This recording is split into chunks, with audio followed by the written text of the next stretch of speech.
स्वागत है आपका हमारी खास पेश का 2026 का जनमत और मैं हूं हिमांशु द्विवेदी आपके साथ आज दिन भर बात करने के लिए। 2026 का जनमत मतलब कोई लोकसभा का चुनाव नहीं है, पर फिर भी लोकसभा चुनाव जैसी ही दिलचस्पी इस चुनाव को लेकर है। इसलिए दिलचस्पी है कि पश्चिम बंगाल में क्या इस बार बदलाव आएगा, ये सवाल है। 5 राज्यों के संदर्भ में आज नतीजे आ रहे हैं। वोटों की गिनती शुरू हो चुकी है। असम, पश्चिम बंगाल, तमिलनाडु, केरल और साथ साथ केंद्र शासित प्रदेश पुडुचेरी के संदर्भ में जनता ने अपने मताधिकार का इस्तेमाल किया था। वो मताधिकार किसको अधिकार दिला रहा है सत्ता में आने का, इसको लेकर नतीजे कुछ समय बाद हमारे सामने होंगे। वोटों की गिनती शुरू हो चुकी है। टीवी चैनलों पर बाढ़ आई हुई है। सब बता रहे हैं कि ये आगे चल रहा है, ये पीछे चल रहा है, लेकिन हमारा निजी तजुर्बा ये रहा है कि 9 बजे से पहले वास्तविक तौर पर कोई रुझान होता नहीं है। मतपेटियां ढंग से खुलती तक नहीं है। मतपेटियां भी इसलिए क्योंकि जो बैलेट बॉक्स होते हैं वो तो कम से कम खुलते ही हैं। ईवीएम मशीन, उनको भी स्ट्रीमलाइन करने में इतना समय लगता है। तो कुल मिलाकर हमें 10 बजे तक इंतजार करना चाहिए वास्तविक रुझानों को जानने, समझने, बूझने के समय। लेकिन उससे पहले जो कुछ भी हालात बने उसमें दिलचस्पी का विषय क्या है। दिलचस्पी के विषय 2-3 हैं। केरल में वाम मोर्चा की सरकार है।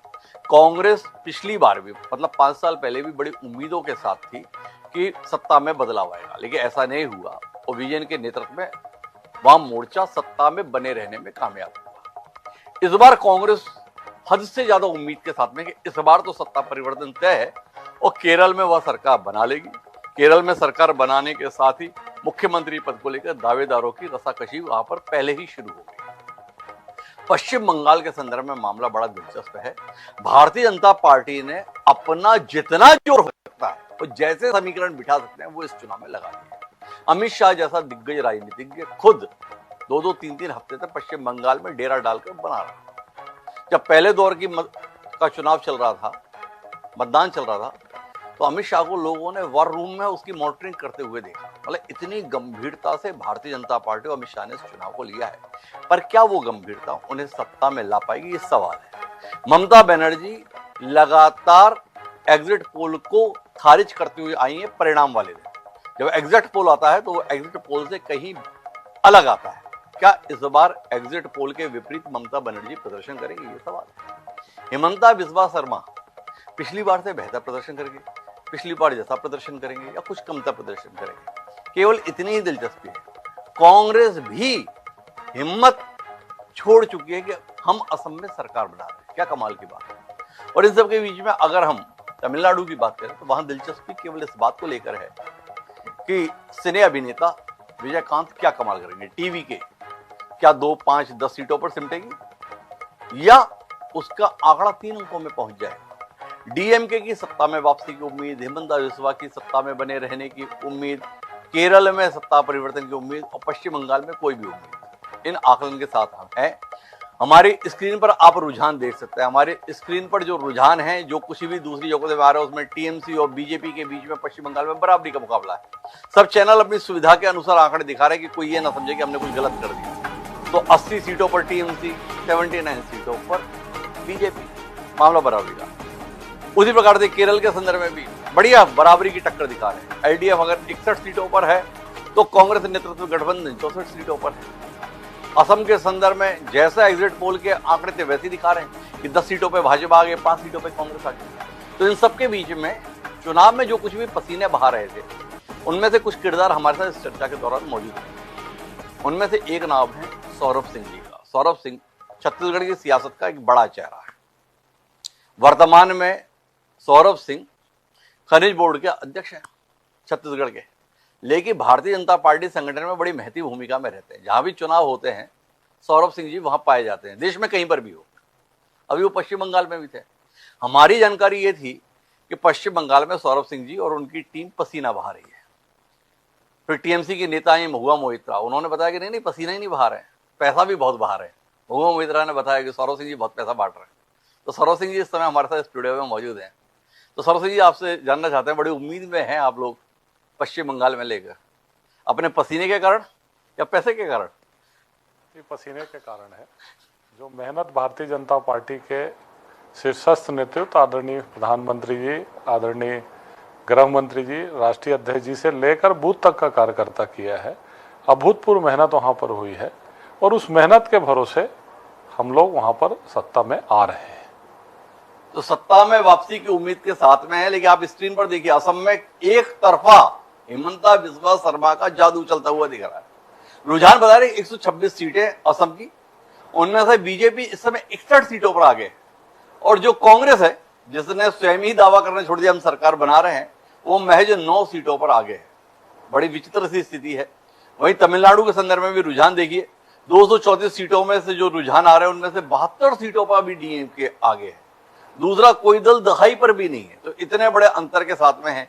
केरल में कांटे की टक्कर की स्थितियां दिखाई दे रही हैं, और पश्चिम बंगाल में मामला बड़ा दिलचस्प है। टीएमसी 82, बीजेपी 85, अदर्स 2, कुल 293 सीटों के नतीजा ने एक सीट पर, पूरी सीट पर पुनः मतदान होगा, इस प्रकार के आंकड़े। पर सौरभ जी, जो अपनी बातचीत चल रही थी उसके तहत ये जो रुझान है, आप तो स्वयं चुनाव लड़ने वाले आदमी रहे हैं, चुनाव लड़ते भी हैं, लड़ाते भी हैं, कितनी गंभीरता से ले रहे हैं जो स्क्रीन पर हमारे रुझान दिखाई दे रहे हैं? हिमांशु जी, अभी तो ऑलमोस्ट फर्स्ट राउंड की काउंटिंग होगी, और फर्स्ट राउंड की काउंटिंग थोड़ी लेट होती है। ईवीएम को शुरू निकालना, लेके स्ट्रांग रूम से लेके आना, काउंटिंग करना, सिस्टम बैठाना, ये करना। 9 बजे के बाद आपको तेजी से परिणाम आते हैं। 20-25 मिनट तो मिनिमम लगता ही लगता है एक राउंड की काउंटिंग पे। तो एक राउंड की तो ये शुरुआती रुझान है। और शुरुआती रुझान में बंगाल के संदर्भ में अगर आपसे बात करूं तो जो ज्यादा रुझान अभी आ रहे हैं वो कलकत्ता प्रेसिडेंसी क्षेत्र से आ रहे हैं, क्योंकि वहां से नेटवर्क ज्यादा बेहतर है, बाकी चीजें बेहतर हैं, और वो ट्रेडिशनली टीएमसी का गढ़ रहा है। और जो भारतीय जनता पार्टी के बढ़त के इलाके हैं, जो उत्तर बंगाल है और जो पश्चिम बंगाल है जी, उस क्षेत्र के बहुत सारे रुझान अभी आ नहीं रहे हैं। 9 बजे के बाद बहुत सारी स्थितियां क्लियर होंगी। पर ये एक चीज जरूर है कि उत्तर और पश्चिम बंगाल में तो पूरा का पूरा भारतीय जनता पार्टी का स्वीप है। तो वहां पर तो भाजपा का स्वीप रहेगा। इससे पहले कुछ और बताएं, उससे पहले एक चौंकाने वाली रुझान हमारे पास है। नंदीग्राम, पिछली बार ममता बनर्जी और शुभेंदु अधिकारी, जो पहले टीएमसी का ही बड़ा चेहरा थे, ममता बनर्जी के बहुत कट्टर सहयोगी थे, वो भाजपा में आए थे। नंदीग्राम में उन्होंने ममता बनर्जी को शिकस्त दी थी। प्रदेश में टीएमसी जीती, ममता जी के नेतृत्व में जीती। पर 5 साल पहले ममता बनर्जी खुद विधानसभा का चुनाव हार गई शुभेंदु अधिकारी के मुकाबले। फिर उन्होंने दोबारा उपचुनाव में गई, भवानीपुर से चुनाव जीता। इस बार ममता बनर्जी फिर भवानीपुर में, शुभेंदु अधिकारी उन्हें ललकारने के लिए वहां भी पहुंच गए। ममता बनर्जी नंदीग्राम में नहीं आई। लेकिन सौरभ सिंह जी, रुझान ये बता रहा है प्रारंभिक कि भवानीपुर में ममता बनर्जी के मुकाबले शुभेंदु अधिकारी आगे चल रहे हैं। क्या खेल है ये? हमारे जो हमने देखा वहां पर इतने दिन पर रहकर, तो अभी की परिस्थिति अगर है तो शुभेंदु अधिकारी जी भवानीपुर से चुनाव जीतेंगे। और इसलिए क्योंकि आप देखिएगा आगे पीछे रुझान, जो जनता के बीच में रुझान था भवानीपुर का, वो शुभेंदु अधिकारी जी के पक्ष में था और ममता बनर्जी जी के विरोध में था। वो तो ठीक है, जानना ही है कि भवानीपुर में क्या जमावट की हो भाई, जिसके चलते ये रुझान हमारे सामने आया। थोड़ा तो रोशनी दो। आप तो बिल्कुल अच्छी अच्छी बातें कर रहे हो, अब तो खुलासा करो, करके क्या है? भवानीपुर की जो मशीनें ठीक सेट की थी, एसआईआर में खेल कर दिया था, या टीएमसी में ही सेंधमारी ठीक कर दी थी? मतलब आप तो चुनावी रणनीति के बड़े माहिर माने जाते हो ना सौरभ जी। ऐसे ही केवल थोड़ी कि झंडा बिल्ला फाड़ने के लिए जाते हो। भवानीपुर में एक पूरा जो इलाका है जी, वो इलाका है जो उत्तर भारतीयों का, या बोला जाए कि वहां पर सबसे ज्यादा गुजराती वोट है। गुजराती वोट के बाद वहां पर जो वोट है वो सिंधी वोट है। और अगर आप ट्रेडिशनली देखें हिमांशु जी, तो भवानीपुर का जो इलाका है वो रिसेटलमेंट की कॉलोनीज है जी। तो जो लोग ईस्ट बंगाल से आकर यहाँ पर बसे, वो रिसेटलमेंट की कॉलोनीज का बहुत बड़ा इलाका आता है। वो जो इलाका है वो अगर वो बंगाल के प्रदेश में देखें तो हिंदी भाषी इलाका है वो जी, हिंदू और हिंदी भाषी जी। तो उस इलाके पर जो 60-65% का इलाका है वो इलाका इस तरह का इलाका है। और आप जब पोर्ट के एरिया पर जाइएगा, जब दक्षिण, जो भवानीपुर का खिदिरपुर का दक्षिण पार्ट है, वो पार्ट है जो टीएमसी का गढ़ है जी। तो वो पार्ट जो टीएमसी का गढ़ है, इस पर जो है ये जो पर्टिकुलर सीट है ये बहुत कॉस्मोपॉलिटन सीट है। तो बहुत कॉस्मोपॉलिटन सीट है। इसमें बीच में हम एक और रुझान आपके बीच में साझा करते हैं। सौरभ जी, आपके लिए भी वो जानकारी महत्वपूर्ण है और आपको उत्साह बढ़ाने वाली है। वो जानकारी पुडुचेरी के संदर्भ में केंद्र शासित प्रदेश के तौर पर है, पर 30 सदस्यीय विधानसभा में वहां चुनाव हो रहा है। वहां पर बहुमत के लिए 16 का आंकड़ा चाहिए। एनडीए की सरकार वहां पहले से थी। वो एनडीए की सरकार के वापसी के स्पष्ट आसार प्रारंभिक रुझान में है। हमारी जानकारी बताती है कि 29 सीटों के रुझान आ गए हैं, जिसमें एनडीए इस समय 22 सीटों पर आ गई। 5 साल पहले जहां कांग्रेस सरकार में थी, वो कांग्रेस और उसके सहयोगी महज 6 सीटों पर आगे चल रहे हैं। तो मुकाबले में कहीं है ही नहीं कांग्रेस। असम के संदर्भ में भी हालात कितने अजीब से हैं। 61 सीटों पर भारतीय जनता पार्टी आगे है और उसके सहयोगी, और 9 सीटों पर कांग्रेस और उसके सहयोगी है। सौरभ जी, असम को लेकर आपका क्या कहना है? असम में हिमंता बिस्वा शर्मा फैक्टर है, भाजपा फैक्टर है, या कुल मिला के भाजपा वही है जो हिमंता बिस्वा चाहते हैं? नहीं, चारों सही चीज है। सरकार का गुड गवर्नेंस है, माननीय प्रधानमंत्री जी का व्यक्तित्व गुड गवर्नेंस है या गुड मैनेजमेंट है? गुड गवर्नेंस है। और माननीय प्रधानमंत्री जी ने जो नॉर्थ ईस्ट के लिए किया, जो नॉर्थ ईस्ट का इंटीग्रेशन हुआ है पिछले 12 सालों में जी, और नॉर्थ ईस्ट जिस ढंग से इंटीग्रेट हो गए, जिस ढंग से नॉर्थ ईस्ट में डेवलपमेंट हुआ है, आसाम फोकल पॉइंट है पूरे नॉर्थ ईस्ट का जी, तो जो डेवलपमेंट हुआ है उसका ये प्रो इनकम्बेंसी का एक वोट है जी।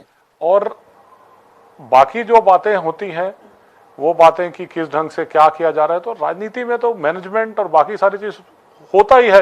हर आदमी प्रबंधन करता है, हर आदमी अपने हिसाब से जो बेहतर चुनाव को मैनेजमेंट करके चुनाव लड़ा जा सकता है वो लड़ता है। पर आसाम में क्लियर कट है कि एक प्रो इनकम्बेंसी थी राज्य सरकार के पक्ष में, और पूरे के पूरे नॉर्थ ईस्ट में माननीय प्रधानमंत्री जी का एक अलग प्रतिनिधित्व का जादू है। जिस ढंग से वहां पर नॉर्थ ईस्ट के विकास के लिए 12 साल से केंद्र सरकार ने काम किया है, आप जिस भी नॉर्थ ईस्ट के राज्य में जाइए वहां पर एक प्रो इनकम्बेंसी है भारतीय जनता पार्टी के पक्ष में केंद्र सरकार की नीतियों के कारण। अच्छा, एक बात बताओ, पश्चिम बंगाल और असम में जो प्रारंभिक रुझान है, क्या मानते हैं आप? ये भाजपा की मेहनत का रुझान है या असम का रुझान परिसीमन में की गई मेहनत का है, और पश्चिम बंगाल में रुझान एसआईआर में की गई मेहनत का? क्या बोलते हैं सौरभ जी? पश्चिम बंगाल में जो एसआईआर हुआ, वो एसआईआर को लेकर बहुत सारी भ्रांतियां फैला कर रखे थे जी। एसआईआर में ये हुआ। एसआईआर में नेचुरल कोर्स में पश्चिम बंगाल की एक परिस्थिति है, जितने लोग पश्चिम बंगाल में रह रहे हैं उतने ही करीब करीब लोग बाहर चले गए हैं, क्योंकि वहां पर जॉब अपॉर्चुनिटीज नहीं है, बाकी सारी चीजें नहीं है। और बहुत सारे लोग पश्चिम बंगाल में जो बिहार के लोग आकर रह रहे थे या झारखंड के लोग आकर रह रहे थे जी, उनके भी नाम कटे हैं। तो ये जो बार बार कहा जाता है कि एक समुदाय के नाम कटे हैं, या बार बार ये कहा जाता है कि डेलिबरेटली नाम काटे गए हैं, ऐसा नहीं है। ग्राउंड में जो परिस्थिति थी, वो जो एब्सेंट लोग थे, जो जिनकी डेथ हो गई थी, जो शिफ्टेड थे, उनके नाम नेचुरल कोर्स में कटे हैं। आप जाके किसी भी ड्राइवर से बात करिए, आप कहाँ के रहने वाले हो, तो हम हिंदी भाषी, हम बिहार के रहने वाले हैं, और वोट कहाँ करोगे, तो साहब हमने तुम्हारा नाम बिहार में रखा है, हमने यहाँ पर अपना नाम नहीं रखा। ऐसे भी एसआईआर में बहुत सारे नाम हैं जो कटे हैं। आप तो ये एसआईआर का ममता बनर्जी की जो राजनीति है वो नैरेटिव बनाने की राजनीति है। एसआईआर को नैरेटिव बनाना चालू कर दिया, एसआईआर में नाम कट गया, हम कैसे वोट करेंगे, हम कैसे वोट करेंगे। एसआईआर में आपने ऑप्शन मांगा, लोगों ने ऑप्शन मांगा कि भाई हम तो बंगाल के रहने वाले हैं पर हम बेंगलोर में अपना मतदान चाहते हैं जी। सबसे ज्यादा अप्रवासी जो बंगाली आज भारत में कहीं पर रह रहा है, तो ड्यू टू सॉफ्टवेयर वो बंगाल में वहां पर रह रहा है, बेंगलोर में रह रहा है जी। तो बेंगलोर में नाम जुड़ गया, तो बेंगलोर से यहां से ऑप्ट आउट करे गए, तो बेंगलोर में नाम। तो एसआईआर का कोई ऐसा एसआईआर में जो एक्चुअली सफाई ही नहीं हुई थी, जिन लोगों की डेथ हो गई, 20-20 साल हो गई डेथ हो गई। और ये जो डेथ हो गई थी, जो वहां पर ममता बनर्जी जी करती थी, जिनकी डेथ हो गई, बूथों पर जाकर गड़बड़ियां कर डेथ वालों को वोट डाल लेते थे। ये इनका राजनीतिक वो था। एसआईआर के कारण जो मरे लोगों का वोट कटा, जो शिफ्टेड लोगों का वोट कटा, वो इनको मैनिपुलेशन की जगह को खत्म कर दिया। इस बात की सारी चिड़ थी। नहीं, वो चिड़ तो ठीक है, पर स्क्रीन आपके दावों के अनुरूप नहीं दिख रही सौरभ जी। पश्चिम बंगाल में जो रुझान है 293 सीटों के अंतर्गत, अभी स्थिति है कि टीएमसी 103, बीजेपी भी 103। कितने मायूस हो आप इस रुझान से? नहीं, कांटे की टक्कर रहेगी, धीरे से अंत में हमारी सरकार बनेगी। सेटिंग ऐसी बिठा के आएंगे? नहीं, सेटिंग नहीं है, पूरा विश्वास है, परिश्रम पर विश्वास है जी। किस बात में परिश्रम किया? महुआ मोहित्रा ने जो बताया था वो मेहनत ज्यादा हो गई या कुछ और हो गई? नहीं, महुआ मित्रा जी तो जबरदस्ती का चार्ज लगा रही थी कि ऐसा कुछ कर रहा है, ऐसा कुछ हम लोगों ने नहीं किया। मेहनत की, ग्राउंड में मेहनत की, और उस मेहनत से उन लोगों की राजनीति का ही यही काम है, धमकी देना, झूठा चार्ज लगाना। अच्छा, ये बताओ सरोज जी, पश्चिम बंगाल में तो पूरे देश से भाजपा के नेता गए हुए थे, एक से नेता गए हुए थे, एक से कार्यकर्ता गए हुए थे। आप ऐसा क्या कर रहे थे जिसके चलते भगवा मोहित्रा ने इतनी बड़ी भीड़ के बीच में सौरभ सिंह को ही आइडेंटिफाई किया? कुछ काम ऐसा पार्टी के नेतृत्व ने दिया होगा जिससे उनको ज्यादा खलबली हो गई होगी। ऐसा क्या कर रहे थे? ज्यादा खलबली हो गई होगी, इस कारण उन्होंने इस तरह का ट्वीट किया। हालांकि जो उन्होंने ट्वीट किया वो काम तो नहीं कर रहे थे। क्या कर रहे थे? हम लोग जाकर वहां पर जो सिविल सोसाइटी है, बाकी सारे लोग हैं, उन लोगों के बीच में काम कर रहे थे जी। और बहुत सारे ऐसे लोग थे जो काम कर रहे थे, तो उनमें उनको कुछ कहीं से कुछ ऐसा फीडबैक मिला होगा जिस फीडबैक पे उन्होंने वो ट्वीट किया जी। और क्योंकि उनका राजनीति का सिस्टम ही है धमकी।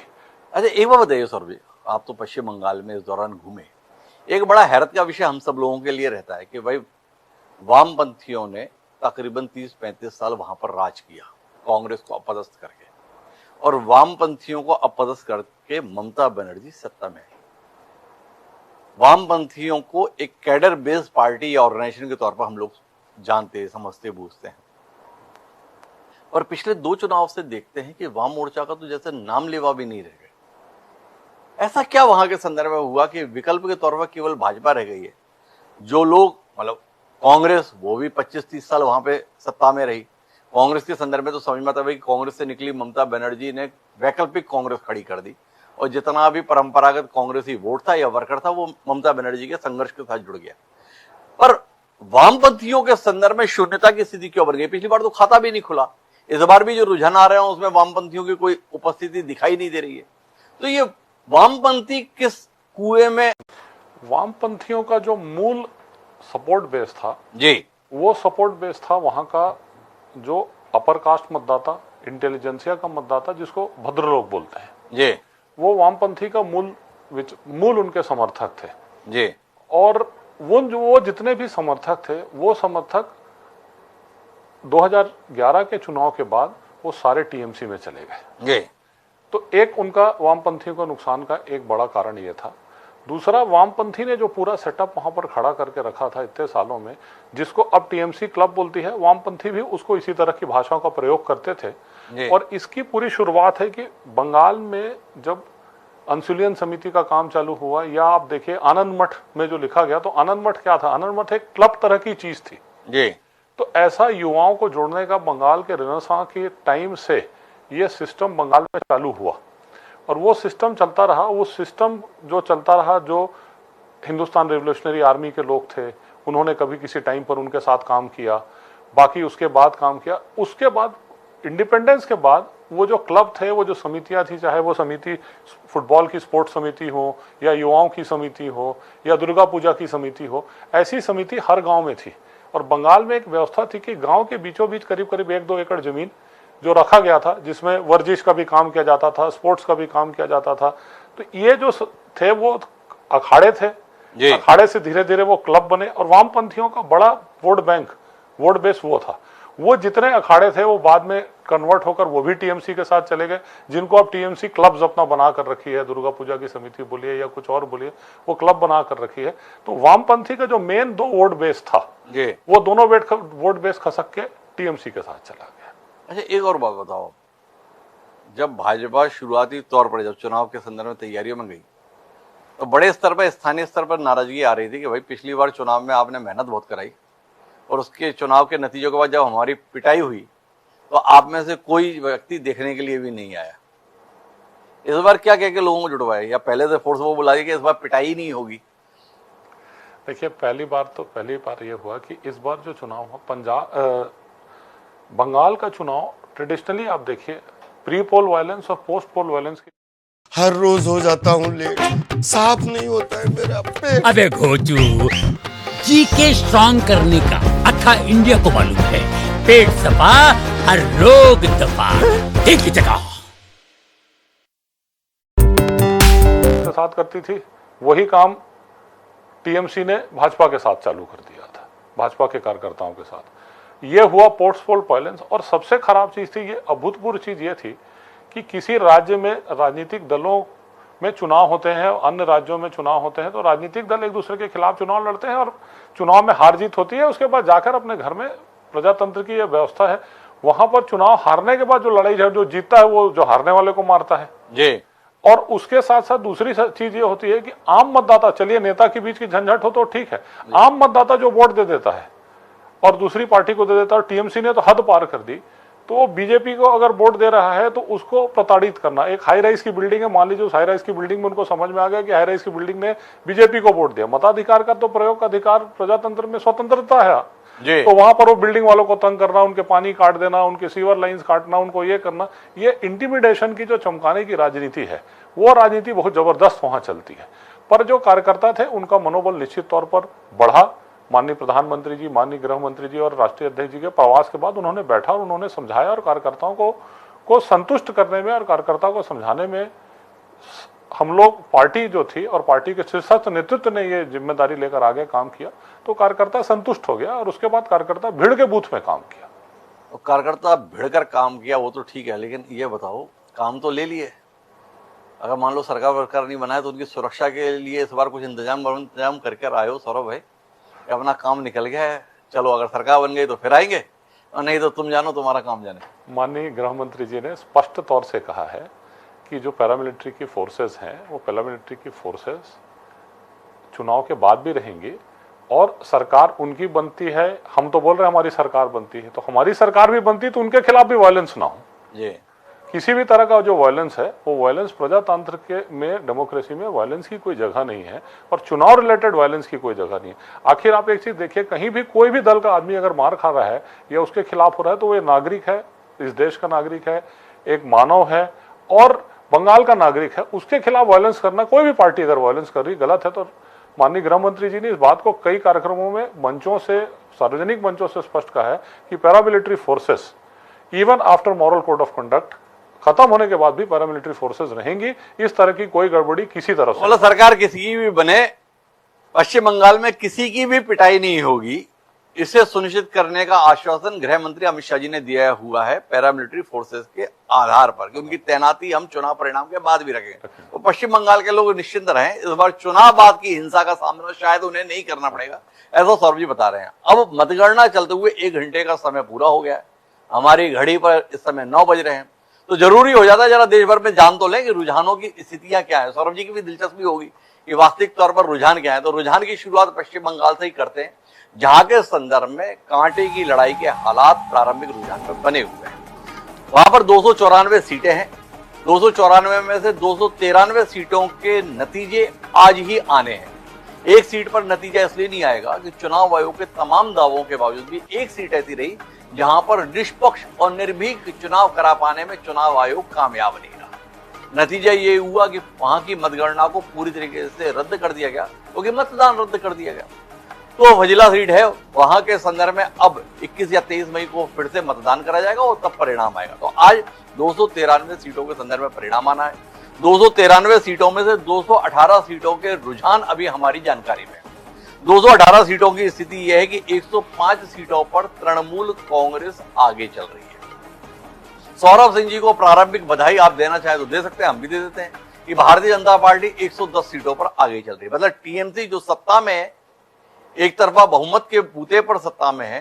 पिछली बार 215 सीटें टीएमसी ने जीती थी, वो टीएमसी इस बार बहुमत के लाले पड़ते हुए दिख रहा है। प्रारंभिक रुझान ये बता रहे हैं, सत्ता से अपदस्थ होने के आसार दिखाई देने लगे, ये रुझान बता रहे हैं। 218 में से 105 सीटों पर टीएमसी है 215 के मुकाबले, और भाजपा 110 सीटों पर आ गए, जिसने पिछली बार 77 सीटें जीती थी। कांग्रेस पानी भी नहीं मांग रही है। जिस कांग्रेस ने कभी पश्चिम बंगाल में शासन किया था, वो इस समय महज 3 सीटों पर आगे चल रही है। वाम मोर्चा के संदर्भ में हम बात कर रहे थे। वाम मोर्चा का पिछली बार खाता नहीं खुला था, वाम मोर्चा को बधाई, इस बार भी आपका खाता खुलने के आसार कम से कम प्रारंभिक रुझान में नहीं दिखे। उन्हें विचार करना चाहिए कि उन्हें राजनीतिक दल के तौर पर रहना भी है, या अब कोई विचार मंच बनाकर ही उन्हें काम करने के हालात में जनता ने ला दिया है। तो ये पश्चिम बंगाल की स्थिति है। तमिलनाडु के संदर्भ में अगर बात करें तो तमिलनाडु एग्जिट पोल के अनुरूप जाता हुआ दिख रहा है, जहां पर डीएमके इस समय 234 सीटों के मुकाबले में 161 सीटों के रुझान हमारे पास है, और वो 104 सीटों पर आगे चल रही है। डीएमके प्लस कांग्रेस 104 सीटें, बहुमत के तौर पर स्पष्ट कदम बढ़ा रहा है डीएमके गठबंधन। वहीं एआईएडीएमके जिसके साथ भाजपा भी है। भारतीय जनता पार्टी ने बड़े प्रयास किए कि कुछ तमिलनाडु में कहानी बन पाए, पर वो कहानी बनती हुई नहीं दिख रही है और महज 29 सीटों पर ये गठबंधन आगे है जिसमें बीजेपी शामिल है। पर एक दिलचस्पी का विषय था हमारे लिए टीवी के, वो टीवी के इस समय पर आश्चर्यजनक प्रदर्शन कर रही है। टीवी के प्रत्याशी इस समय 28 सीटों पर आगे चल रहे हैं। टीवी के और भाजपा के बीच अलायंस की बातचीत चल रही थी जो सिरे नहीं चढ़ी। आज भाजपा के रणनीतिकार शायद इस रुझान को देखकर आत्ममंथन के लिए मजबूर हो रहे होंगे कि हमने उस अभिनेता को शायद कुछ हल्का आंक लिया, कुछ कमतर आंक लिया, कुछ कमजोर आंक लिया। अगर AIADMK की बैसाखी की जगह टीवी के को सहारा दिया होता तो भाजपा शायद बेहतर प्रदर्शन कर पाती। 28 सीटें, एक नया राजनीतिक दल है और वो पुराने दिग्गजों को पीछे छोड़कर 28 सीटों पर अपनी उपस्थिति दर्ज करा रहा है, तो ये बड़ी बात है। तो ये हमारी स्थिति है। इसके अलावा हम केरल के संदर्भ में बात करें तो केरल में कांटे का मुकाबला है, लेकिन वाम मोर्चा पिछली बार के मुकाबले बहुत खराब प्रदर्शन कर रहा है, पर ऐसा नहीं है कि वो लड़ाई से बाहर है। कांग्रेस गठबंधन इस समय पर आगे चल रहा है, पर ऐसा भी नहीं है कि वो सरकार बना ही लेगा। 140 सीटें हैं वहां पर केरल में, और वहां के रुझान के संदर्भ में अभी LDF वाम मोर्चा जो सत्ता में है 64 सीटों पर आगे है, और वहीं कांग्रेस और उसके सहयोगी 71 सीटों पर आगे है। NDA मतलब भाजपा और बाकी उसके सहयोगी, उनकी खाते खुलने की भी अभी कोई स्थिति नहीं है। अन्य 5 सीटों पर आगे, मतलब केरल में भी भाजपा कोशिश कर रही थी और उसकी कोशिश सिरे चढ़ते हुए नहीं दिख रही है। असम के संदर्भ में हैरत हो सकती है। हेमंता बिस्वा शर्मा जो अपने तेवर, अपनी अलग तरीके की राजनीति के लिए असम जैसे छोटे राज्य से पूरे देश में चर्चित हैं, वो कमाल का प्रदर्शन कर रहे हैं। अभी रुझान हमारे पास 126 में से महज 76 सीटों पर है। सौरभ जी, आपके लिए जानकारी महत्वपूर्ण है, 126 में से 76 सीटों का रुझान, और 76 में से 67 सीटें 6-7 पर बीजेपी और उसके सहयोगी आगे, और कांग्रेस महज 9 सीटों पर आगे है। मतलब एक तरफा जीत असम के संदर्भ में भाजपा के हिस्से में जारी है। पुडुचेरी में NDA गठबंधन सत्ता में 100% वापसी कर रहा है, ये रुझान बता रहे हैं। 30 सीटें 29 के रुझान, 22 पर NDA आगे, 6 पर कांग्रेस आगे, मतलब मुकाबले में कहीं नहीं। ये कुल मिलाकर स्थिति है। हमारे साथ इस चर्चा का हिस्सा बनने के लिए सुजाता मंडल जी जुड़ गई हैं, तृणमूल कांग्रेस की नेता है। सुजाता जी, स्वागत है आपका। इस समय क्या चाहेंगे आप हमसे, शुभकामनाएं या सहानुभूति जो प्रारंभिक रुझान है?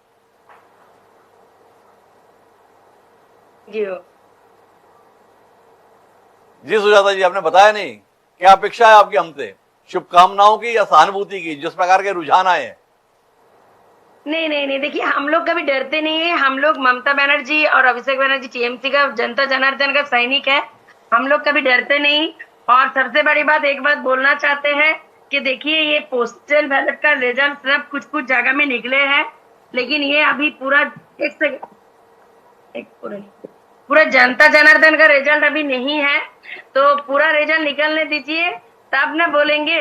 अब देखिए, जनता जनार्दन का शुभकामना किसको नहीं चाहिए, सबको चाहिए जी। जो सोच रहा है हम लोग जीत रहे हैं उसका भी चाहिए, जो लोगों को लोग सोच रहा है कि नहीं जीतेगा वो लोग भी चाह रहे हैं। लेकिन अभी हम लोग 3rd टर्म कंप्लीट करके आया है, ये हम लोगों के लिए 4th टर्म होगा। नहीं, वो तो ठीक है सुजाता जी, पर आपने बड़ी महत्वपूर्ण टिप्पणी की। आपने कहा कि अभी ये जो रुझान है ना, ये पोस्टल बैलेट का रुझान है। पोस्टल बैलेट के आधार पर अभी रुझान ये कि TMC 99 सीटों पर आगे चल रही है और भारतीय जनता पार्टी उसके मुकाबले 118 सीटों पर आगे चल रही है। मतलब भाजपा इस समय TMC के मुकाबले 19 सीटों पर आगे।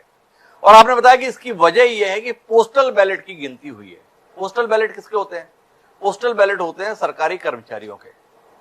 आज आप सुप्रीम कोर्ट की कितनी शुक्रगुजार हैं, हाई कोर्ट की कितनी शुक्रगुजार हैं? आप लोग मांग करने के लिए गए थे चुनाव आयोग के पास में, चुनाव आयोग के इस निर्णय के खिलाफ, तो उन्होंने कहा कि हम केवल केंद्रीय कर्मचारियों की ड्यूटी लगाएंगे, राज्य के कर्मचारियों की ड्यूटी नहीं लगाएंगे। ये राज्य के कर्मचारी तो देखो आपके कितने खिलाफ हैं। चुनाव आयोग और सुप्रीम कोर्ट और हाईकोर्ट के लिए आप आभारी हैं कि नहीं? अच्छा हुआ भाई कि तुमने इन कर्मचारियों को हमारे लिए ड्यूटी पे नहीं लगाया, इनका मन तो हमारे खिलाफ इतने ज्यादा है। क्या कहती हैं सुजाता जी? नहीं, देखिए एक सरकार अगर बहुत दिन से सत्ते में होगा तो लड़ाई तो होगा ही। तो कभी जनता जनार्दन खुश होगा, कभी जनता जनार्दन बस सरकारी कर्मचारी किसी कारण से नाखुश होगा, लेकिन उसके ऊपर तो सब मतदान निर्भर नहीं करते हैं ना। उसके ऊपर तो पूरा पश्चिम बंगाल का रिजल्ट नहीं निर्भर करते हैं।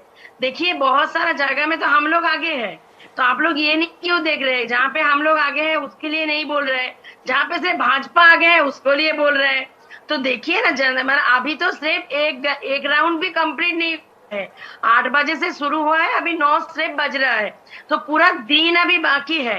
देखते रहिए ना कि यहाँ पे भगवा उड़े या सबूज उड़े, ये देखने के लिए थोड़ा वेट कीजिए। नहीं, लेकिन एक बात बताओ सुजाता जी कि असम का भी रुझान हम लोग बता रहे हैं, असम में भी मुकाबला था और असम में देखो कि हमारे पास 126 में से 82 सीटों का रुझान है, उसमें हिमंता बिस्वा शर्मा वाली भारतीय जनता पार्टी 68 सीटों पर आगे है, कांग्रेस 12 सीटों पर आगे है। हम इससे पहले 3 बार जब चुनाव कवर किए पश्चिम बंगाल का, तो ऐसे आंकड़े में आप लोगों के दिखते थे, ममता बनर्जी के दिखते थे, टीएमसी के दिखते थे, आप लोग एक तरफ आगे चलते थे, बाकी ऐसे ही घिसटते हुए से दिखाई देते थे। ये पहली बार है भाई जिसमें आप पीछे चल रहे हो, दूसरा आगे चल रहा है। परेशान नहीं हो सुजाता जी? नहीं, इतना परेशानी का बात अभी नहीं हो रहा है, सच में नहीं हो रहा है। कितना परेशानी का है? देखिए, हाँ कितना परेशानी का है? परेशानी थोड़ा सा भी नहीं है, क्योंकि अभी भी 1 घंटा नहीं हुआ है पूरा मतदान का रिजल्ट, तो मतलब इसमें उतना टेंशन का बात नहीं है। देखिए हम लोग सीपी वामपंथ जैसा उतनी बड़ी पार्टी को 34 इयर्स को हटा के सत्ते में आया 15 साल, तो इसमें इतना टेंशन का बात नहीं है कि 1 घंटा कोई दूसरा पार्टी आगे दिखा रहा है मतलब वो लोग जीत ही रहा है। अब देखिए जनता जनार्दन लास्ट जिसके ऊपर भरोसा करेगा वही जीत हासिल करेगा, तो इसके लिए टेंशन कुछ बात नहीं है। मतलब हमेशा हम लोग ही आगे जाएंगे वो तो बात नहीं। एक समय तो आप लोग जिसको बोल रहे हैं सत्ते में सेंट्रल में भाजपा को तो देखी मतलब दूरबीन लेकर भी देखने को नहीं मिलता था, तब तो कांग्रेस को ही मिलता था, सब चारों तरफ कांग्रेस कांग्रेस कांग्रेस सत्ते में। लेकिन आज 15 साल है भाजपा, जिस दिन भाजपा में जाएगा उसको भी मतलब पीछे जाना पड़ेगा। तो ये तो मतलब रूल्स है, ये तो गणतंत्र का रूल्स है, इसमें टेंशन होने का कुछ बात नहीं है। अरे 226 सीटें जीतने वाले थे आप, 105 सीटों पर सिमट रहे हो, भाजपा 125 पे जा रही है, फिर भी टेंशन नहीं है। इतना आत्मविश्वास कहां से लाती हो सुजाता जी आप? भाजपा भी 400 पार हो रहा था 2026 में जी, हो गया, और वो तो आपका 200 पार 21 में हो रहा था भाजपा, वो भी हो गया, आप लोग देख ही लिया। तो इसमें अभी भी उतना टेंशन का कुछ बात नहीं है, और हम लोग टेंशन करने वाला मतलब सुजाता जी आपने मान लिया कि आपकी हालत वैसी हो रही है जो भाजपा की हुई लोकसभा में। मतलब 400 का दावा किया था, 240 सीटों पर सिमट गए थे, आपने भी 226 का दावा किया था, आप मान रहे हो कि अपन 110 120 में सिमट जाने वाले हैं? क्या हो गया मतलब अभी कंप्लीट मतलब घोषित हो गया? अरे आप भी तो भाजपा को उदाहरण दे रही थी ना, इसलिए मैंने पूछा आपने अपनी नियति मान ली क्या? तो बोले आप ही तो क्या बोले, आप बोले कि हाँ आप लोग तो 226 का टारगेट कर लिया, तो मैं वही बोल रही हूँ कि टारगेट मतलब 226 से ज्यादा भी हो सकता है जी। हम लोग 226 बोला, वो 226 से ज्यादा भी हो सकता है, थोड़ा सा कम भी हो सकता है। हम लोग तो कोई एस्ट्रोलॉजर बा कोई ज्योतिष, तो वो लोग भी तो बहुत सारा कुछ बोला जी। तो मतलब पॉलिटिशियन तो ज्योतिष नहीं होता, ज्योतिष लोगों को गणना में भूल हो अच्छा जाता मैं है एक बात कभी। बताओ सुजाता जी, आप मान रहे हो कि ये जो रुझान आ रहे हैं ये सही रुझान है? ये भी बीजेपी का कोई मैनेजमेंट है जिसमें रुझान ऐसे दिखाई? नहीं, किसी का तो हम लोग ये नहीं बोल रहे, हम लोग तो ये नहीं बोल रहे कि है ना चलो वोट खराब हुआ है, वोट लोग दिया है, जनता जनार्दन खुश मिजाज से वोट दिया है, एकदम सुरक्षित होके वोट दिया है, तो वो लोग जनता जनार्दन है गंदे बता, वो लोग जिसको चाहे वो लोग सत्ते में आएगा। ठीक है, हम लोग आ सकता है, दूसरा पार्टी आ सकता है, जैसे सेंट्रल में वैसे हर स्टेट में। इसमें मतलब अभी तो सिर्फ 1 घंटा निकल चुके हैं, इसमें हम लोग पूरा तो नहीं बोल रहे कि हाँ चलो पूरा मतदान का रिजल्ट कंप्लीट हो गया, ये तो नहीं बोल रहा है ना। तो मतलब देखते रहिए, और 15 साल एक पार्टी सत्ते में है, किसी पब्लिक का खुश हो सकता है, कोई पब्लिक थोड़ा नाखुश हो सकता है, ये तो होता ही है, ये होता ही है। लेकिन मैं बीच में रोकना चाहूंगा क्योंकि एक बड़ा चौंकाने वाला रुझान तमिलनाडु से आ रहा है। जब हमने अपने रुझान दिखाने चालू किए थे तभी कह दिया था कि इन रुझानों पर बहुत एतबार मत कीजिएगा, कब पलटी मार जाए कह नहीं सकते, पलटी मार गया। सौरभ जी और सुजाता जी आप दोनों के लिए चौंकाने वाली बात है। तमिलनाडु जहां पर डीएमके एक तरफा आगे चल रही थी, एआईएडीएमके प्रदर्शन कर रही कि भाई जो एग्जिट पोल बता रहे थे लगभग एग्जिट पोल वैसा रहा है, और गजब हो गया। अब हमारे पास 120 सीटों का रुझान है। 120 में डीएमके 45 सीटों पर आ गए, एआईएडीएमके और जिसके साथ भाजपा सहयोगी है वो 29 सीटों पर आ गए। लेकिन जुम्मा 4 महीने जिन्होंने पहले पार्टी बनाई, टीवी के मशहूर एक्टर विजयकांत, उनकी पार्टी इस समय 46 सीटों पर आगे चल रही है। स्टालिन के मुकाबले टीवी के विजयकांत आगे चल रहे हैं। सौरभ जी, आपकी प्रतिक्रिया क्या कहते हो आप? साथी गलत चुन गए? नहीं, वो तो अलायंस की हमारी बातचीत हुई थी, और अलायंस के बाद आज भी पोस्ट पोल अलायंस में अगर उनको सरकार बनानी है तो बीजेपी के साथ ही चलना पड़ेगा। पर एक चीज जरूर है कि ये जो एंटी इनकम्बेंसी थी, वो एंटी इनकम्बेंसी इनके खिलाफ थी, डीएमके के खिलाफ एंटी इनकम्बेंसी थी, उसका ये रिजल्ट है। वो एंटी इनकम्बेंसी का वोट बाइफर्केट होकर उधर चला गया, और निश्चित तौर पर बट जो ये है पहली बार अगर वो चुनाव लड़ रहे हैं और इस तरह से रिजल्ट आना, तो ये चौंकाने वाली बात है कि इस तरह का जो राजनीतिक स्टार्टअप होता है जी, तो राजनीतिक स्टार्टअप पे बहुत कम होता है, इसका जो प्रोबेबिलिटी रेट होता है वो बहुत कम है। तो उनका परफॉर्मेंस 46 का परफॉर्मेंस अभी इनिशियली आ रहा है, तो और अच्छा भी हो सकता है। 46 नहीं, अब ये आंकड़ा बढ़ के 52 हो गया है। वहीं डीएमके 46 है, मतलब इस समय सबसे बड़ी पार्टी तमिलनाडु के अंदर टीवी के रुझान के तौर पर निकल कर आ रही है। अपने आप में चौंकाने वाली घटना, लेकिन उससे ज्यादा चौंकाने वाला बयान सौरभ सिंह का। बोले सरकार तो हमारे बगैर थोड़ी बनाएंगे, जो आंकड़े आ रहे हैं। तो कुल मिला के भारतीय जनता पार्टी कर्नाटक के बाद अब तमिलनाडु में हार के बाद भी अपनी संभावना देख रही है। इसी का नाम भाजपा है। पर साथ साथ एक रुझान हमारे पास केरल में है, जहां पर अब कांग्रेस को हौसला आ सकता है, क्योंकि कांग्रेस वहां पर अब एक ठीक ठाक बढ़त ले रही है। 83 सीटों पर इस समय कांग्रेस आ गए। 139 सीटों के रुझान हमारे पास है। 83 सीट पर इस समय कांग्रेस और उसके सहयोगी आ गए हैं।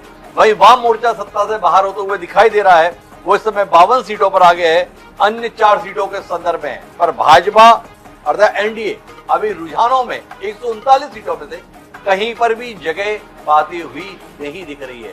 केरल में भाजपा की दयनीय हालत पर कुछ कहना चाहोगे सौरभ जी? या ताकत ही सारी हमने पश्चिम बंगाल में लगा ली इसलिए केरल रह गया, अगली बार केरल देखेंगे? नहीं, केरल में हमारा वोट शेयर बढ़ेगा, और केरल की जो सीटें हैं हिमांशु जी, वो बहुत क्लोज कॉल की सीटें होती हैं। वहाँ पर वोटिंग परसेंटेज, जो difference of vote between winner और लूजर बहुत कम होता है। और पिछले चुनाव में भी हम 4-5 सीटें लेस देन 500 वोट से हारे थे। वो लास्ट राउंड की काउंटिंग तक केरल में इंतजार करते हैं। मुझे पूरा विश्वास है कि कुछ ना कुछ सीटें हमको मिलेंगी, 3-4 सीटें, 5 सीटें तो 100%।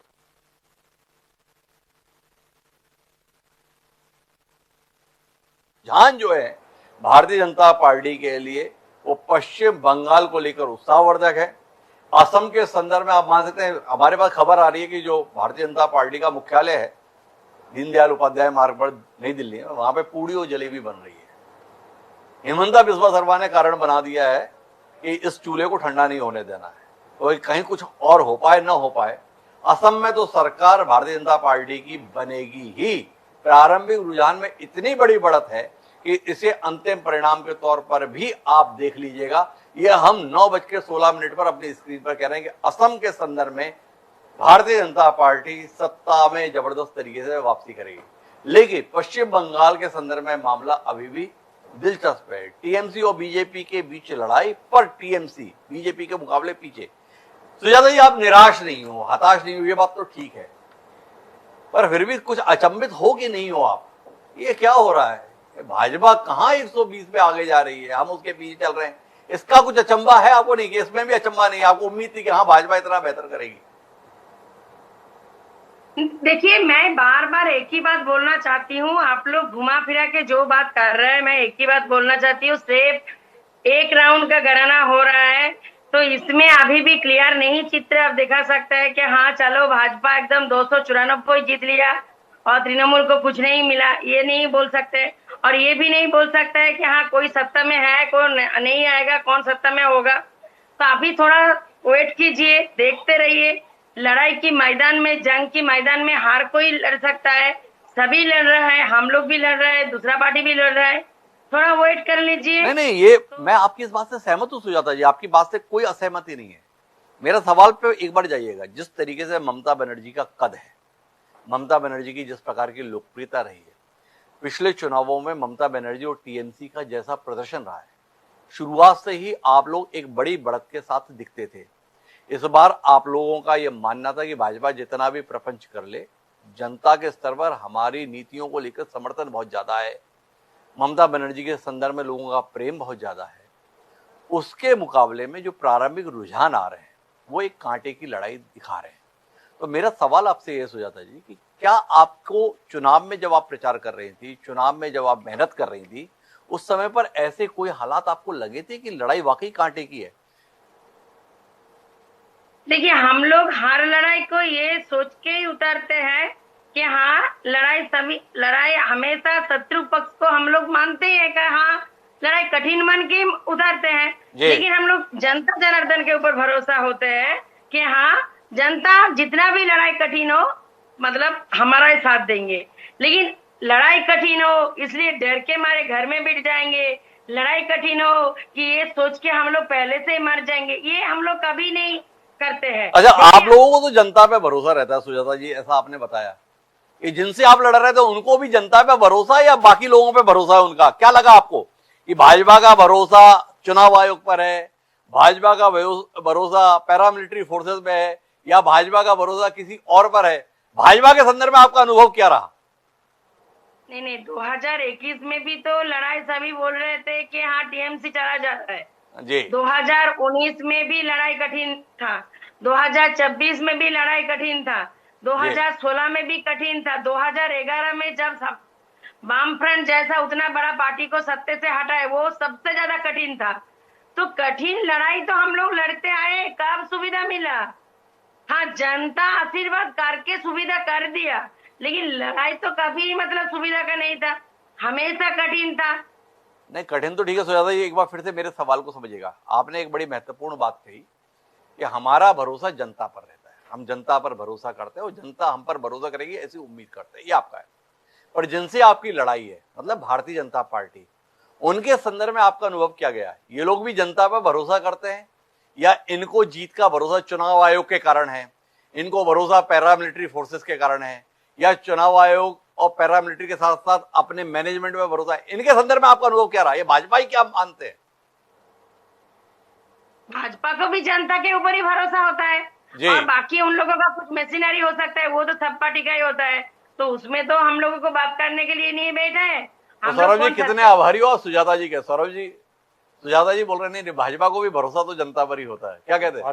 भाजपा को पूरा भरोसा है जनता के ऊपर, और जनता का जनादेश सर्वोपरि है, और जनता का जनादेश भाजपा के पक्ष में आएगा। तो जनता का भरोसा भाजपा के पक्ष में आएगा, लेकिन पश्चिम बंगाल में हालात बड़े दिलचस्प है सुजाता जी। आपके दावे के अनुरूप रुझान आ रहे हैं। अब 293 सीटों पर अब 9:20 पर मामला बराबरी का हो गया। 118 सीटों पर टीएमसी आगे, 118 सीटों पर बीजेपी आगे। जो बीजेपी 20 सीटों पर आगे चल रही थी, वो बीजेपी अब टीएमसी के मुकाबले बराबरी पे खड़ी है। तो जो सुजाता जी कह रही थी कि ये पहले राउंड का है, अभी थोड़ा इंतजार कीजिए, जनता पर हमें भरोसा है, तो सुजाता जी की बातों पर भरोसा बढ़ रहा है हमारा, क्योंकि रुझान ऐसा दिख रहा है। क्या कह रहे हो सौरभ जी, कितने मायूस हो गए इस रुझान से आप? नहीं, अभी टू अर्ली टू से है, और हमारे को पूरा विश्वास है। आप एक ट्रेंड देखिए जी, ट्रेंड में अभी आप स्क्रीन पे जो ट्रेंड देखिए, 41 सीट ऐसी हैं जिन सीटों पर अभी कोई रुझान नहीं आ रहे जी। तो 41 सीट पे जब रुझान आएंगे तो पिक्चर और साफ होगी। पिछले साल 2021 के चुनाव में आप जाइए तो 2021 के चुनाव में इस पोजीशन पर 9:30 बजे की जो पोजीशन थी, उस पोजीशन पर हम बहुत पीछे थे, और आज हम ये तो कभी टक्कर पे आएंगे, कभी आगे निकलेंगे, ये तो चलता रहेगा, ये चलता रहेगा। लेकिन मैं रोकना चाहता हूं क्योंकि तमिलनाडु हमें हैरत में डाल रहा है। एक सर्वे एजेंसी है, नाम है उसका एक्सेस इंडिया, जिसके प्रमुख हैं प्रदीप गुप्ता, अपने सटीक आकलन के लिए जाने जाते हैं। हालांकि 2024 में लोकसभा चुनाव में उनका आकलन फेल हो गया था, जिसका उन्हें बहुत ज्यादा दुख हुआ था। स्क्रीन पर रोते हुए हम सब लोगों ने देखा था। महत्वपूर्ण शख्सियत है एग्जिट पोल की दृष्टि से देश में। उन्होंने अपने एग्जिट पोल के अंतर्गत तमिलनाडु में सत्ता परिवर्तन की आहट का एहसास लिया था। उन्होंने जो रुझान दिखाए थे उसमें डीएमके और टीवीके के बीच में कांटे का मुकाबला दिखाया था, और उसमें बढ़त उन्होंने टीवीके की दिखाई थी। और अब जो रुझान आ रहा है वो रुझान एक्सिस के परिणाम से भी थोड़ा बेहतर दिखाई दे रहा है। 148 सीटों का रुझान हमारे साथ में है। सुजाता जी और सौरभ जी, आपकी जानकारी के लिए 234 सीटें हैं तमिलनाडु की। उनमें इस समय डीएमके जो कांग्रेस के साथ सत्ता में है 45 सीटों पर आगे है। वहीं एआईएडीएमके जो भाजपा के साथ है वो 36 सीटों पर है। लेकिन टीवीके इस समय 67 सीटों पर आगे चल रही है। मतलब सीधे तौर पर सत्ता की ओर कदम बढ़ते हुए दिख रहे हैं। एक फिल्मी सितारा सत्ता में आता हुआ महसूस हो रहा है। एमजी रामचंद्रन, एनटी रामाराव, इसके बाद में एक तीसरा सितारा राजनीति की दुनिया में चमत्कारिक प्रदर्शन करता हुआ दिखाई दे रहा है। चमत्कारिक प्रदर्शन इसलिए कह रहे हैं कि पार्टी को बने 4 महीने हुए, 6 महीने हुए और आप सत्ता के इतने करीब जाते हुए दिखाई दें। और जहां मुकाबले में आपके पास में मतलब तमिलनाडु की राजनीति में डीएमके और एआईएडीएमके बहुत बड़ी किरदार के तौर पर स्थापित हैं, उनके मुकाबले में एक नया राजनीतिक दल बनाकर आप ऐसा प्रदर्शन करें तो वाकई चौंकाने वाली बात है। पश्चिम बंगाल के संदर्भ में हम 1.5 घंटे की मतगणना के बाद कतई ये कहने की स्थिति नहीं है कि सरकार में कौन आ रहा है या कौन रह रहा है। कांटे का मुकाबला वह बना हुआ है। असम के संदर्भ में कहानी 1 घंटे में साफ हो गई कि हिमंता बिस्वा शर्मा अपनी रणनीति में सफल रहे। कांग्रेस पानी भी नहीं मांग रही है, एक तरफा जीत की और इस समय पर असम में भाजपा और उसके सहयोगी जा रहे हैं। 126 सीटें, 90 सीटों पर भाजपा गठबंधन आगे है। कांग्रेस सत्ता के आसपास भी नहीं है। महज 19 सीटों पर इस समय कांग्रेस गठबंधन आगे है। 2 सीटें अन्य के खाते में है। केरल के संदर्भ में कांग्रेस का खाता खुलने की उम्मीद बन गई है क्योंकि 83 सीटों पर इस समय पर कांग्रेस गठबंधन आगे है और सत्तारूढ़ वाम मोर्चा सत्ता से बाहर होता हुआ, मतलब भाजपा के लिए केरल में कोई खबर नहीं है क्योंकि उसकी एक भी सीट पर बढ़त नहीं है। अन्य 4 सीटों के संदर्भ में आगे हैं। पर एनडीए की सत्ता में बने रहने को लेकर 100% उम्मीद पुडुचेरी में है, जहां पर 29 सीटों में से 22 सीटों पर इस समय एनडीए आगे है। तो ये कुल मिला के तात्कालिक रुझान है। एक छोटे से ब्रेक पर जाएंगे, ब्रेक के बाद लौटेंगे तो अपने इन रुझानों और इस पर चर्चा को जारी रखें। कहीं जाएगा नहीं, हम गए और आए।